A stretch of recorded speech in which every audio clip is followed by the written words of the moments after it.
your side, but what we're finding, and there isn't one incident, there's like many, and we're Right, very right. connected to our neighbors that will be Right. posting this too. We actually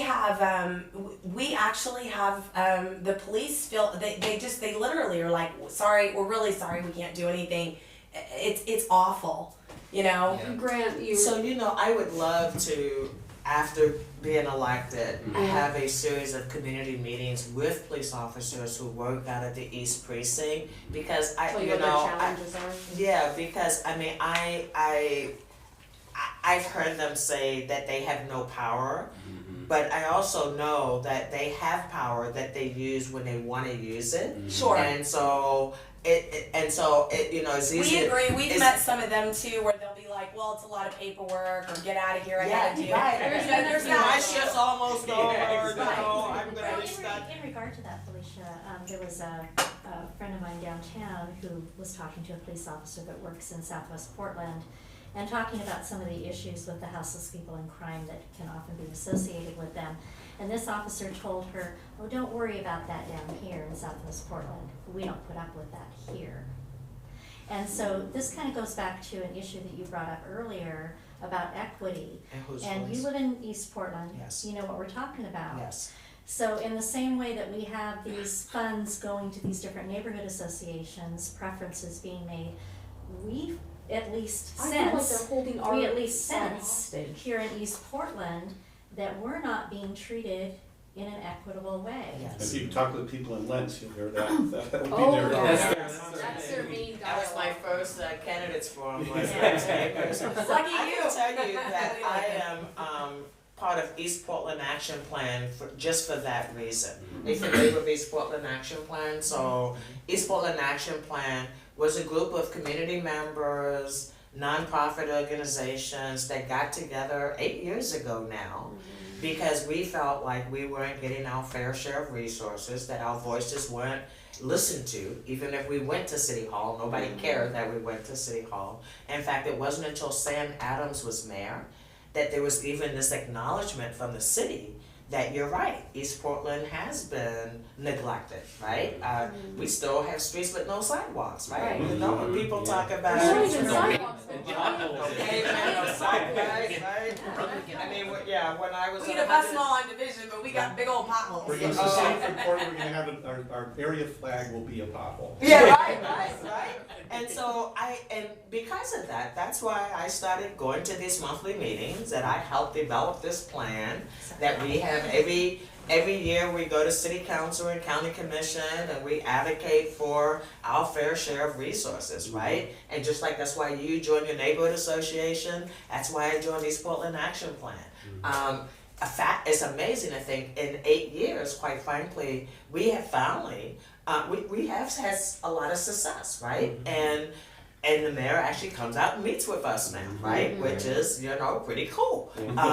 But it took a lot of volunteer community time, a lot of saying, well, wait a minute, we want to see, where are you investing these dollars? And East Portland is paying this much in property tax, and of course, let's talk about property tax, right? We pay proportionally more in property tax than Southwest Portland does. Again, right? The inequity is so built into the structure. And our homes are still selling for over $500,000. And right. So we need to actually make sure that we are fixing that, right? We've had too many administrations that have just said, "Oh yes, inequitable," and that's sad, right? But they haven't actually done anything to fix Platitudes, it. yeah. Platitudes, right? But again, I mean, with policing, I think it's not all one way or all the other. It's probably somewhere in the middle.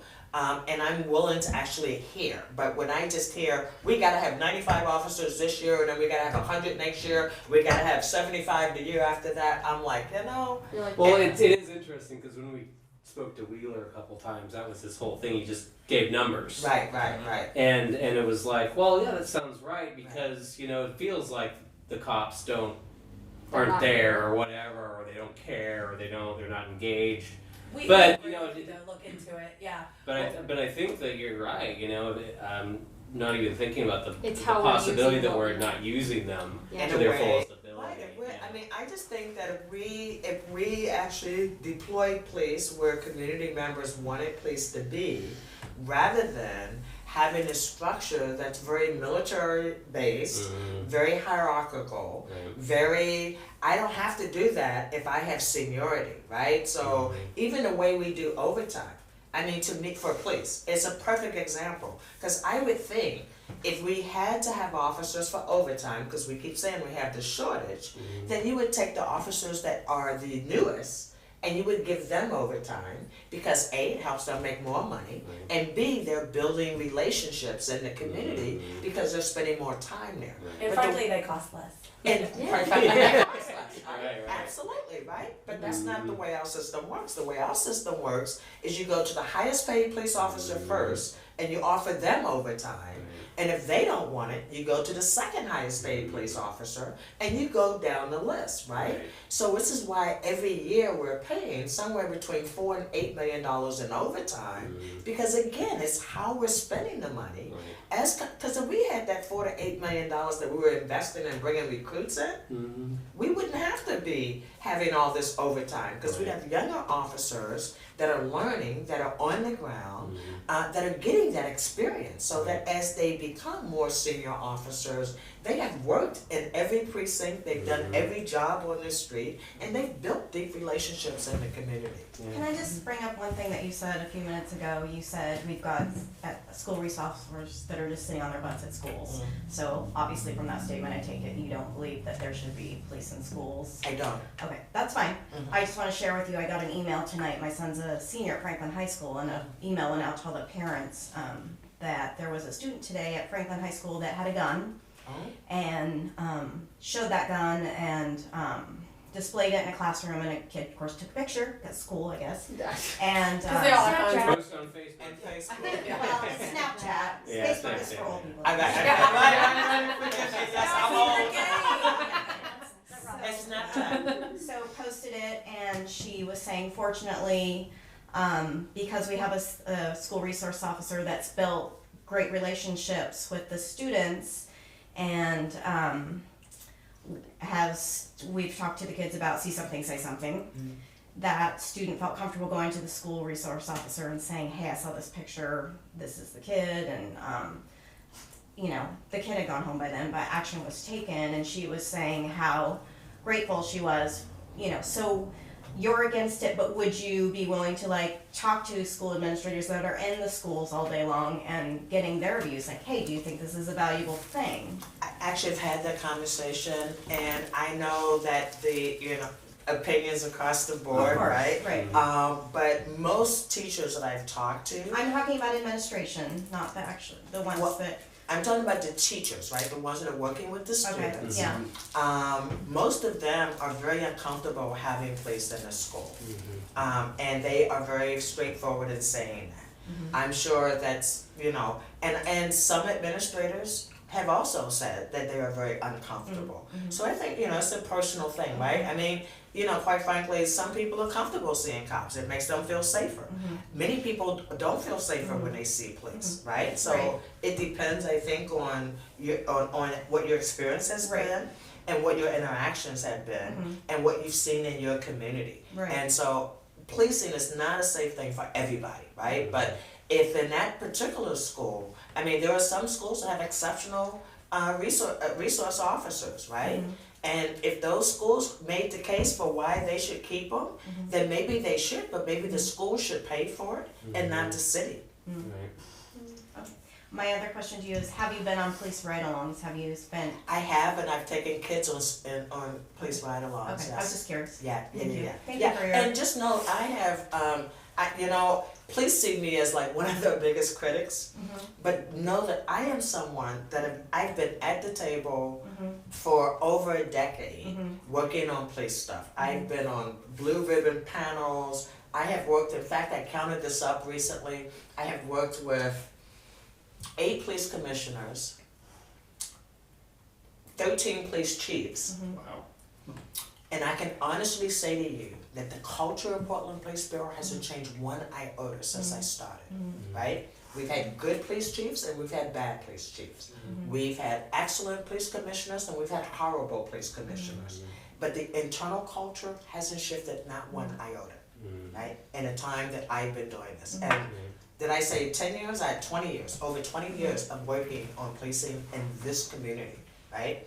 And I will work with anybody, except when they lie to me to my face and I catch them a couple of times. And then I'm done. Frank, did you have? Yeah, I mean, you say you have audience with Chief Outlaw now, right? Yeah. Now, assuming that you guys are able to get into some pretty meaty topics, I know that you guys don't have a lot of time to just chew the fat. Right, no, it's Yeah, not true yeah. in the fact, right? No, but I mean, given that, I mean, you've heard a lot of input from us, Yes, the things yes. that are the most crucial to us in terms of livability and things of that nature. Would you be willing to change your positions about, essentially staffing levels of police, especially in certain critical divisions like the neighborhood response team, which is the unit that focuses on livability issues specifically in the 3 different precincts? Well, weren't we supposed to be putting people without guns on the street? What do they call them? Less lethal. No. These are actually, I was just looking at it in the budget. I'm not going to remember the term. So last budget cycle, Mayor Wheeler proposed 50, and I think they are called community resource officers, but they're police officers, but they're not. If I remember, they don't have weapons, right? Right. But their job is to deal with livability. I would be willing to advocate for more of those, right? Because they don't have to be people with weapons to actually be the ones walking the street and dealing with livability issues. But I guess what I'm trying to frame is, we're really willing to talk about like housing crisis, homeless crisis, and things of that nature. We are talking about a livability crisis, and those are the people that are actually, middle class folks living in East Portland, and I'm sure you understand what I'm talking about. Yes. But with regard to that, I know that your biggest problem that you seem to have with law enforcement, I think, given the background that I have, which you don't know, I mean, I have a pretty sordid past. For me to be on the side of advocating for police shows that It's a little ironic. So It's not normal for you. Right, no, it's not. And so, given the fact that I know the previous chief wasn't exceptionally, I wasn't impressed, but Chief Outlaw, I am. Like, I've read up on her. I've actually had a chance to meet her. She's given me faith in the police department. I feel that she's going to have a touch that the city really needs. That's not going to be as you would say, like militaristic, paramilitary. I think she's going to have a softer approach. Now, given that as kind of the way she's coming into her office, would you consider softening your position on getting us to, at least in the short interim period where we're dealing with this livability crisis, up to a staffing level with our police? It would establish a little bit more order in the streets. Because it really does feel like Mad Max. It is completely out of order. Yeah, it is really, it's a mess out there right now. But I think the challenge to what you're asking is, again, I'm not comfortable that we're deploying police where we need police, right? If I was comfortable with that, then I would have no hesitation saying, well, yeah, maybe they do need 50 more officers this budget cycle, right? Your concern is they're going to put them in areas. My that they're concern is, as I read the budget and I think about like the service coordinating team, which was a grant that was only going to be for a short period of time, and then it was funded as a one-time only, and now it was funded through the DOJ, and now I see it sliding into like the regular budget. There are so many things like that in Portland Police Bureau budget that if we had a mantra, let's have police. Police job is to solve crime and prevent crime. Let's do that. And then if we need more police to do that, then let's focus on that.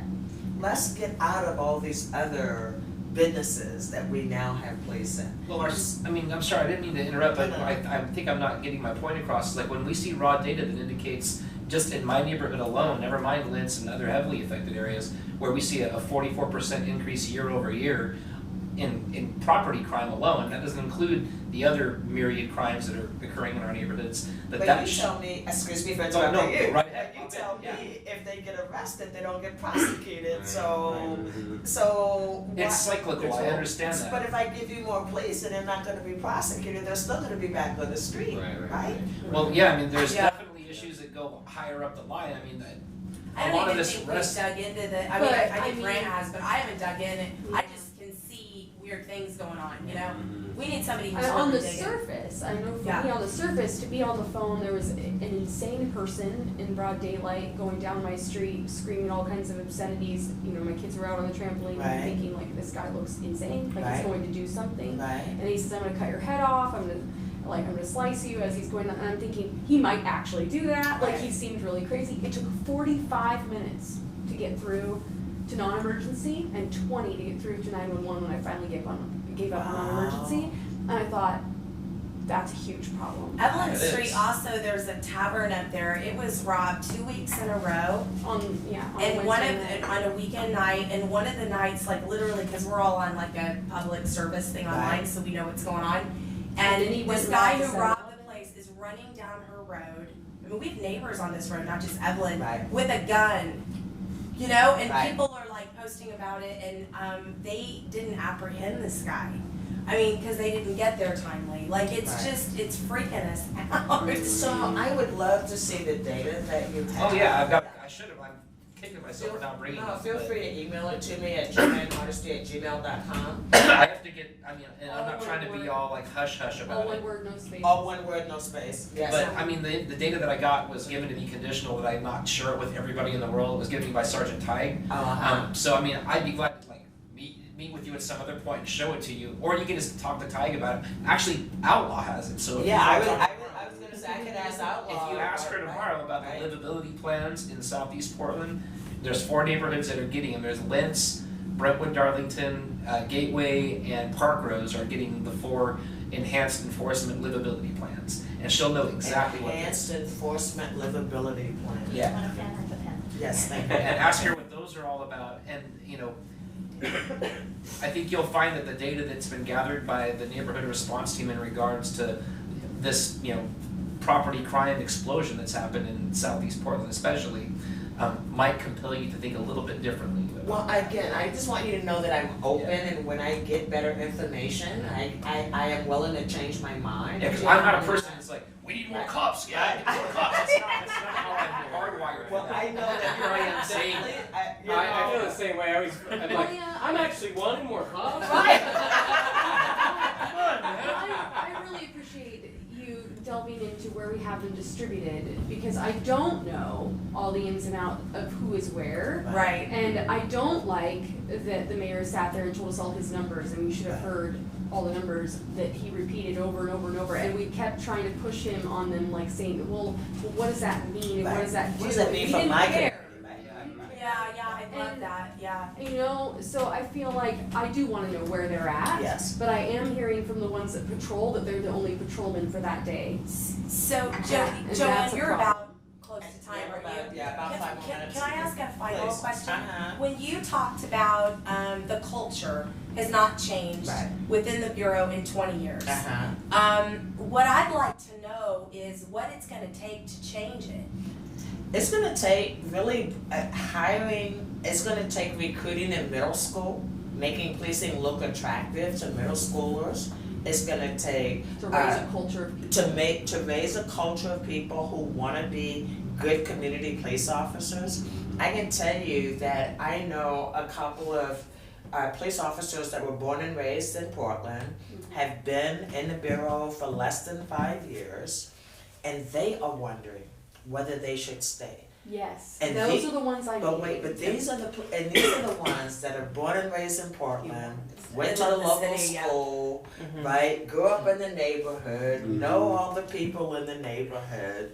But when I hear the stories that break your heart about what it took to get through the academy, because they didn't look like they belonged in the police bureau, when I hear the stories about how horrific the training officer treated them to get them through the probationary period, Because that's the weird thing about policing, right? It's like everything depends, because we have no standards. I have continued to say, well, wouldn't you think that training officers would be like the best officers that you have, right? That you would have officers who have received X number of commendations. They'd be the ones that would be held up as the models of this is who we want to see.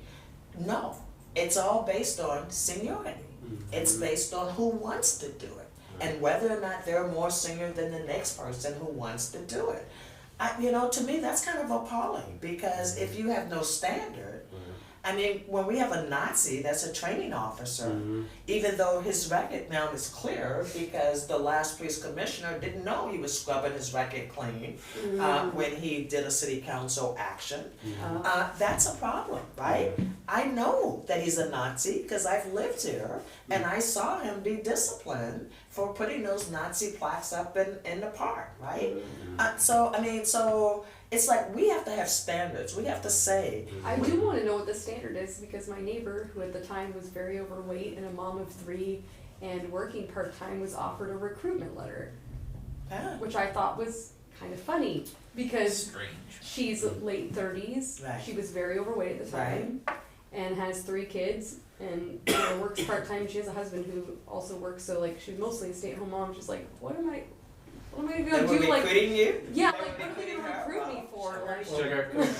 I do think we need to have a police bureau that's acceptable to the city. Yes. If you're gonna be able to recruit into it. Yes, And in yes. this neighborhood, the police department apparently is not acceptable, so they want them out. And so the outcome that we We have do in have our a group that neighborhood wants is that them out. we're overwhelmed with these petty crimes and these nuisances. Right. Where So I really do think having people walk in the neighborhood, getting to know, and maybe it's not police, maybe it's a social service agency that actually works with houseless people, right?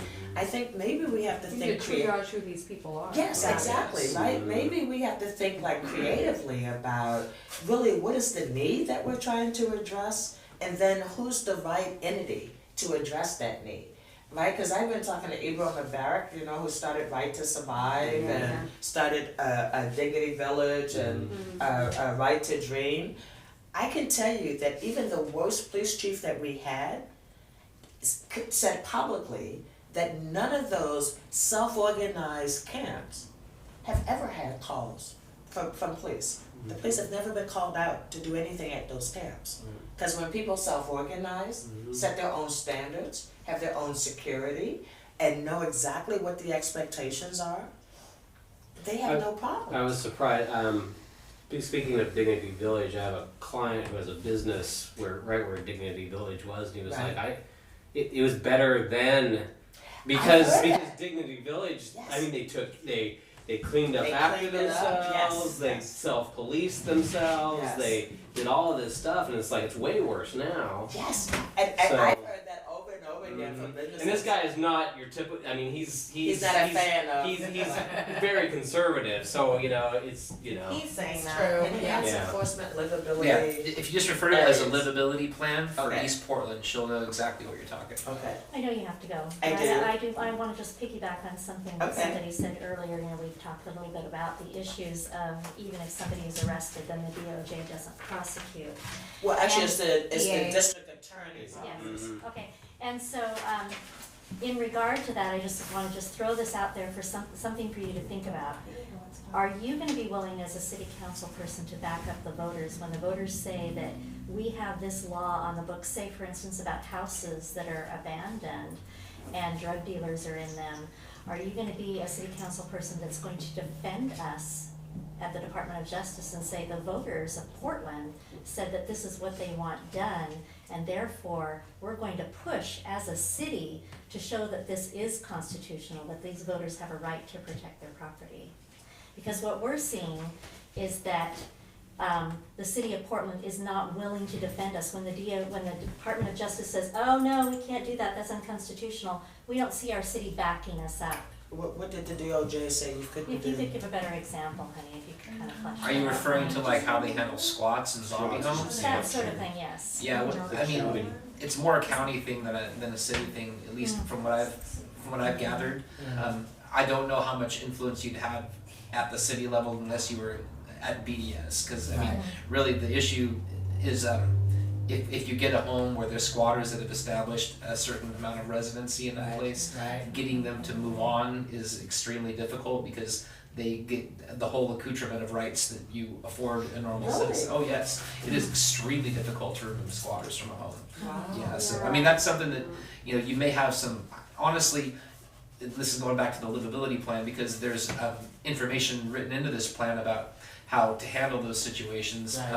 Basically smoothing the line between the neighborhood response team to BDS and then from BDS to the county when the eviction process comes about. So this is a really big issue for us because going east of it's been made 82nd, very complicated. virtually every block has one empty house on it. Yeah, We have have laws on this, so my point is we have laws on the books that are not being Being enforced.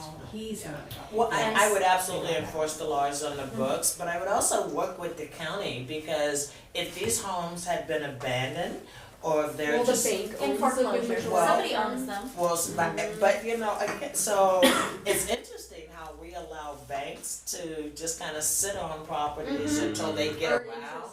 Their hands are kind of tied too. Right? I mean, their hands are tied. Well, they at least they feel that they are. Yeah. Because there's this there's funky regulations. period of time between the Foreclosure. the foreclosure process takes about a year. They can't do anything in that period. 6 Right. to 12 month leeway. Well, I would Grace certainly period. be interested in looking at how the city could help expedite that process, because even if there's nothing legally we can do, the bully pulpit that we have at City Hall, we could certainly bring the banks to the table and Multnomah County to the table and actually be able to say to them, well, look, there's like 25 of these houses in our neighborhood and we want you to do something now, right? Yeah. Because the law says you have to do something. I'll send you an email because there was something in particular that I had in mind and I didn't do a good job articulating it. But yeah, I mean, we want to see our city defend us. We don't Yes. want to see them just kind of back down and say, Or tell us "Oh, what you to know, do, we can't or I feel like this the county's court said this, Yeah. so okay, we can't do that. No, if the voters say this, or if we want our neighborhoods cleaned up, or if we want drug dealers off the streets, or if we want the laws that we do have on the books to like be put against drugs, to use. we want to see them enforced. We don't want to hear that, well, but the state said that that's infringing on somebody's human rights. It's like, well, Yeah, wait a either minute. tell us we're wrong, Right. but don't say there's nothing we can do. Right. Right. There is something you can do. There is, Yeah, there's yeah. always Yeah. something you can do, right? Well, just know that I'm a grassroots organizer by trade, Yeah. and so it's been my life actually doing things that people tell me I can't do, right? So it's like that's an invitation for me. Oh, I can't do it. Oh well, wait, watch this, right? Thank you. I appreciate each of you, and I so love these kind of conversations because, quite frankly, I was as honest with you as I could possibly be, right? Because since I haven't seen the livability plan as it's been presented, and I have to check the data because I know police have a good way of presenting it in a way that you Just know. as you look at the data, I mean, Yes. it'll shock you as it's written, but Yes. also bear in mind that there's been a certain amount of conditioning within the community to just stop reporting. So Yes. this is just Very reported much. crime. Right. Yes. So Yeah. that's And- that's and that's quite what really literally, sold me on this. As we So. discovered with our safety groups that we have running online, people didn't even feel safe reporting there because there's this, Perception that people are watching. there are Oh, they people are. watching and they have sock puppets and I mean, really, it sounds crazy, but there's literally this group of people that have created extra accounts Right. to harass you when you report anything. So we had to start kind of another Retaliatory group and stuff. sort of push them out so that we could start talking. And the more we started talking, I discovered people aren't reporting things like their car being stolen or their house being broken into. Well, it was an old car anyway, and I'll have to pay to get it back. So, Ooh. oh well. Not reporting crime. Right. We've You been know, changing the culture by talking. We now are just and by talking. That really, culture is really shifting. really telling people they gotta report. You Yeah. have to report, right? Yeah. Because you can't fix anything if you don't Right. know there's a Yeah, problem. you don't know there's a right? problem. Thank you Thank so you for much. your You time. are so Yeah, welcome. and we have almost a 15-year-old dog that just threw down and. Okay, you're not moving anywhere, are you?